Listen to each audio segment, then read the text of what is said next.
റബ്ബിൻ്റെ നിധിയിൽപ്പെട്ടതാ തൊഴിലെന്ന് തിരുമുസ്തഫ നബി തങ്ങളും പറയുന്നു.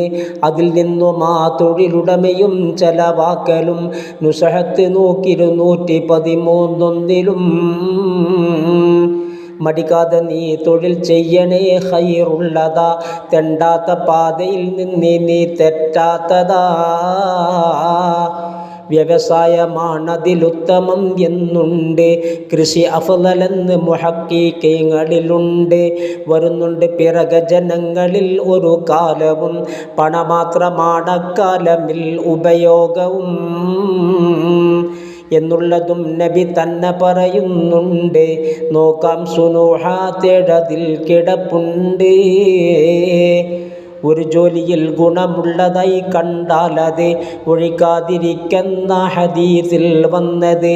മകനോട് ലുഖ്മാനുൽ ഹക്കീം പറയുന്നതായി, തൊഴിൽ ചെയ്തിരുന്നാൽ ജീവിതം ഐശ്വര്യമായി.